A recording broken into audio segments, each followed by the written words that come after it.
Okay, today I'm going to talk about Pluto and in the first house in Aries, and I'm going to share my screen with you so you can see what I basically am up to and what I've got to share. So what we've got is that we've got Pluto in the first house or Aries. So you can look at this, what I'm going to tell you now. If you have Pluto in your first house or you have Pluto in Aries, then this is going to apply to you. And it will be self-explanatory as I go through. So what we've got is that in evolutionary astrology, we take Pluto into account and the North Node and South Node. So I study evolutionary astrology, and I'll read this slide here. Pluto in astrology relates to the soul and holds the soul's underlying evolutionary desires. It is the depth of our unconscious and out of our awareness. We can see what we may repeat, that we may repeat unwanted patterns or experience the same repeating life issues. Our Pluto placement and our transit holds information that when understood can smooth our passage through time.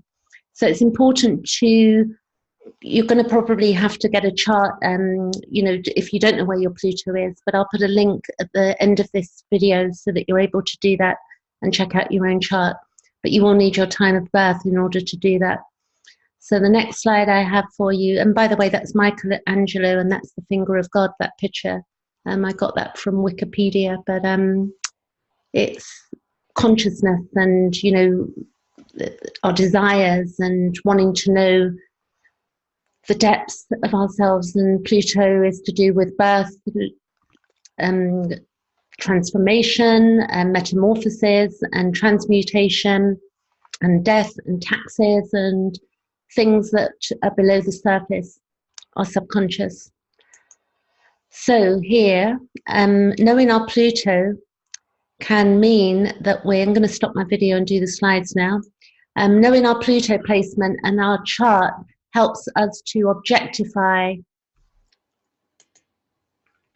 And let me just see there, I'm going to start again. Knowing our Pluto placement and our chart helps us to objectify, to look at our life work and know self. The transit and our solar returns and our aspects to Pluto show us what is being reborn and what is dying or stale and needs it to be changed or released. So we're looking at when we look at a chart, we can see through the Pluto, what we need to work on, what is changing in our lives and what can be released. It is looking to see what needs to end and to allow for rebirth and for regeneration to occur in our lives. We all experience a dark nights of the soul. This is part of the human condition, hey? And this is a door to the deeper self. And I've said self there with a capital S because the self and the soul, this is what we want to know with Pluto. That's what we're getting to know. So at various points in our life, our life experiences need to be examined, so any wounding that we have or painful events can be thawed out, which allows for rebirth to occur. We are here to live with an open heart and to explore our world. So that's my belief anyway, and coming from a lot of trauma myself, I can see that you get to a point where we realize that, life has to be more about than the pain and woundings that we go through. So a good question, and in evolutionary astrology I've been taught this, that we ask the question, why am I here? And that started me looking at evolutionary astrology. That's how I got into it, and I started looking at my chart because I asked the question, why am I here? And I wanted to know more, and from that's where I've moved on with my astrology, so into it, and I study it very deeply. So this is my chart, and what you can see here is that I have a 9th house Pluto. So I'm going to get my spotlight so that I can show you, in case you don't know where your Pluto is, you won't know what you're looking for. So my spotlight. So my Pluto is here in my 9th house. It's in Virgo, and I'll explain what it means when it being in Virgo. So Pluto in Virgo, in my 9th house there, and that has a specific meaning. But I'm going to say I have a 9th house Pluto, and I'm having a 2nd house transit. So you can see there on the outside of the chart, we have what's called transit. So the planets at the 20th of April, which was 2 days ago, My Pluto is in my second house and transiting. It's halfway through, you can see there. And Pluto takes 248 years to orb an astrology chart, okay? So Pluto takes 248 years. And if you're new to astrology, then another example would be the moon takes 28 and a half days to move around the chart, and the sun takes a year, okay? Just to give you something to measure that against. So my current solar return, my birthday's on the 21st of May. My date of birth is the 21st of May. So what we also have is something called a solar return. So that's where the planets fall on your birthday. And that can help you understand what your year ahead is like. So my current solar return, which is going to end in the next month because we're on the 22nd of April today, and my birthday is the 21st of May. So that means that my Pluto fell in my 6th house for the year just gone, and it's going to be going into my 4th house. It will be in my solar return for the next coming year will be in my 4th house. So we're looking at 3 things when we're looking at this chart. We're looking at the natal placement, we're looking at the transit, and then I'm also looking at a solar return, which I understand. So next slide. I'm going to explain to you the Pluto in Virgo. We're generations. So if you look at the, if you were born between 1914 and 1939, your Pluto would have been in Cancer. And you can see there in Leo, the dates there. You can also stop the video if you want to look, you know, for somebody else, or if you're checking out somebody else's date of birth or you're trying to find your own. But mine is Pluto in Virgo. I was born in 1966. You can see mine is there.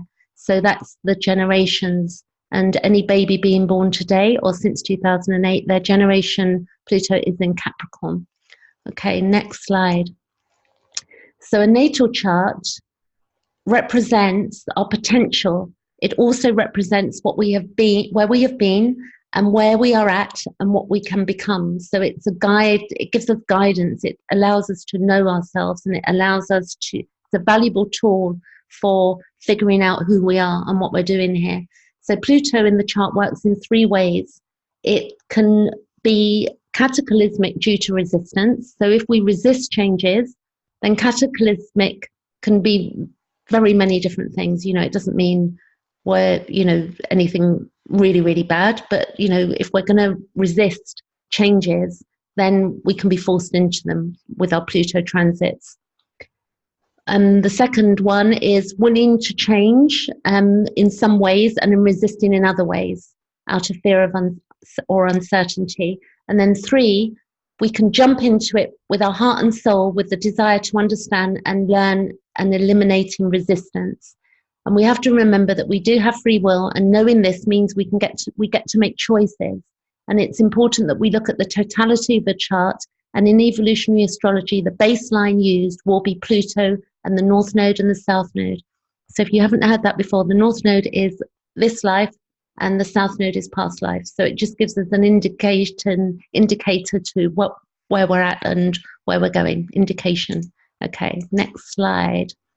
So here I have Pluto transiting the 1st house in Aries. So this is where you want to know that if you've got Pluto in Aries, you can apply it to Pluto in Aries, Pluto in the 1st house, Pluto transiting the 1st house also, or Pluto transiting Aries. So Pluto here is about new actions and desires. A crisis of identity can occur, and a desire to break free from the past and away from anything that prevents growth. Our past equals security and familiarity. Urges here are not formed thoughts, and here have no defined outcome. This is the unknown and what's new. Here it is about discovery.